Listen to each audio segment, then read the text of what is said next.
What's up, my friends? I am so excited about this investment in my backyard. Winding hoses and managing hoses is an absolute nightmare. I've been eyeing this Giraffe hose management system for a couple of years now, and I finally made the leap.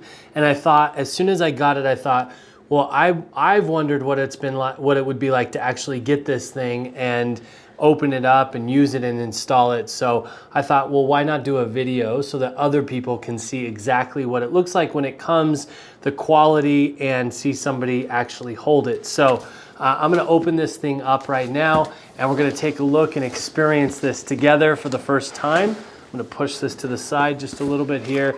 So the first thing that's here on the top is some very heavy duty screws and anchors.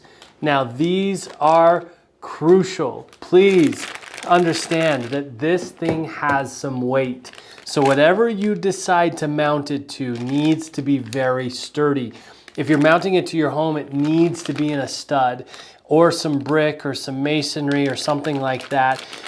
If you're doing a post, it should be a 4x4 post. It's really sturdy.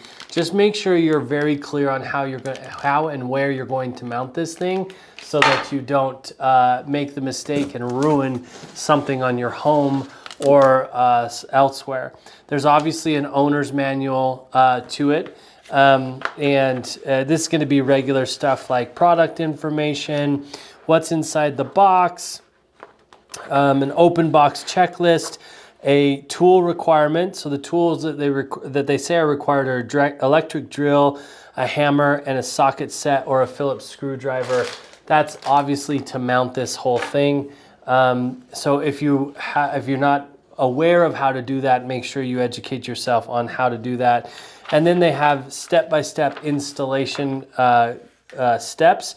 It's written really well and it's designed nicely, and there's not a ton of information on every page, which I always look for. You can always tell when these are written not so well, but these seem to be done really well. So it shows you how to install on a wall, how to install on a wooden post, and how to set up the retractable hose reel. So here's how to extend and lock it, retract it, recommended usage, remove the hose from the bracket, and then a troubleshooting guide as well, and then maintenance as well. So lots of information, warranty information in here as well, and the manual looks very well done. So I have no problems and no concerns about what it's going to be like to install and use this thing. And then on the top, we also have a spray nozzle. This is the nice spray nozzle where you operate with your thumb and it stays at the level that you want it to stay at rather than the handle. The handle gets your hands tired and it's never consistent. This is nice because I can lock in that exact flow that I want. And it works beautiful, looks great. It's orange, so you're gonna be able to see it really well in the yard. That's really helpful. And then at the top, we also have this large piece of styrofoam right here. And then this is the extension or connection hose. So this is gonna go from the unit to, from the hose dispenser unit to your actual hose bib. Now, this thing is, what is this? This is probably about 5 feet, maybe 6 feet of hose. So you're going to want to mount this thing. If you're going to use this connection hose, you need to mount this thing within 6 feet or less, probably within 5 feet of your hose bib that's coming out of your house.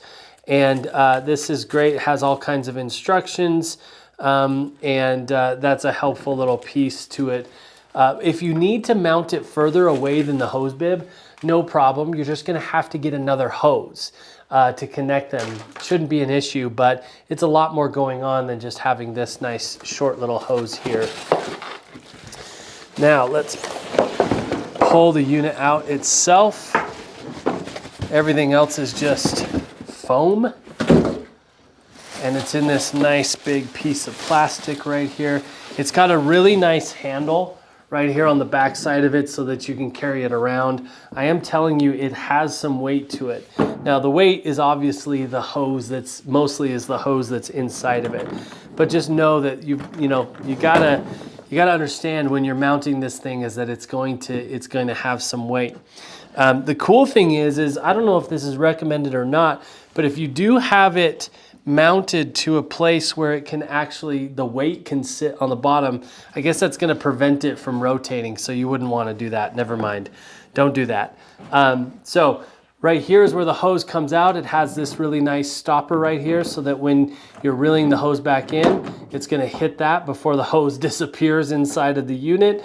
And you can pull this thing out, and then as you pull it out, it's going to lock in place. Now, if you keep pulling, it's going to then release, okay? So you're wanting to pull as much hose out as you're going to need so that it will lock that much hose out, rather than, if you have to pull more out, then it's going to want to retract back in. So when you're working in the yard, probably best practice to just unravel the entire thing.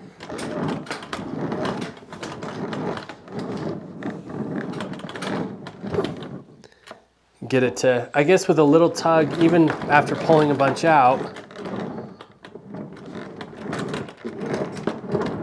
Yeah, with a small tug, you can actually get it to lock again, which is cool. I mean, it probably talks about that in the manual. I know it does because I saw it.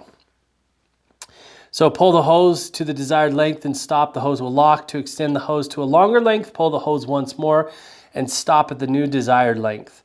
To retract and unlock the hose, you just give it a little tug. So when it's out, you just give it a little tug and it's ready to go back in. And then there's this cool little thing right here. As it spins, this little bracket, if you can see it, this little white plastic bracket moves the hose back and forth. So it winds up really nice inside of the unit here. That's really cool. So also here is where the water goes into the unit, right here in the center of it. So this is what's going to be connected to the center of it and then to your hose bib on your house, which is awesome. Okay, so in order to get the mounting bracket off, there's just a small Phillips screw right here on the back side of the mounting bracket. When you move it to the side and you just unscrew that. Once that's unscrewed, then we can just slide the whole unit off and then we can mount this. Now, there is in the back of the manual, there is a mounting template right there. So you can actually tear this off and put it on the surface that you're mounting to if you need to drill holes or measure what these are all about. Now, there's also an indication as to what side is up on this bracket. You obviously don't want to mount this upside down, or you're going to be taking it back off and mounting it the right way so that when this thing hangs on it, it's hanging on it in the correct way. So my friends, it's a pretty simple unit. You just got to make sure you know what you're doing when you install it so that it can actually handle the weight that this unit is. I hope this video has been helpful in understanding what it's going to be like to get it, all of that sort of stuff. I'm going to do another video of installing it, and then ultimately once I've been able to use it for a little while, I'll do another video that just is my experience of it, what it's like to use it, how useful it is, maybe any quirks or problems that I have with it. But until then, happy gardening. Peace.